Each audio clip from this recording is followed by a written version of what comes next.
Welcome to Penrose Learning, where we make understanding easy. In this video, I will explain how to change your door lock cylinder. First, gather your essential tools: a Phillips head screwdriver, a flathead screwdriver, a measuring tape, and your brand new lock cylinder. It's crucial to ensure your new cylinder is the correct type and size for your door, typically fitting doors between 1 3/4 inches and 2 1/4 inches thick. Also, double-check that you have the correct keys for your replacement cylinder. Now, let's remove the old cylinder. Begin by opening your door and locating the retaining screw on the side, usually found on the door's edge plate, directly in line with the cylinder. Use your screwdriver to remove this single screw. Next, insert your key into the old cylinder and turn it about 20 to 30 degrees clockwise or counterclockwise.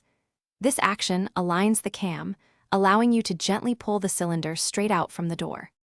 With the old cylinder removed, it's time to install your new one. Insert the key into your new cylinder and turn it slightly, just as you did with the old one, to align the cam. Carefully slide the new cylinder into the opening in the door, making sure it sits perfectly flush on both sides.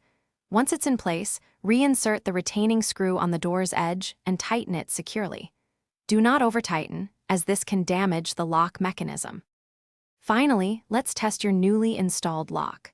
First, with the door open, insert the key and turn it several times to ensure the mechanism operates smoothly without any resistance.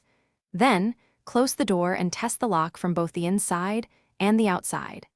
Make sure the key turns easily and the deadbolt extends and retracts fully into the strike plate. A properly installed cylinder should offer secure and effortless operation.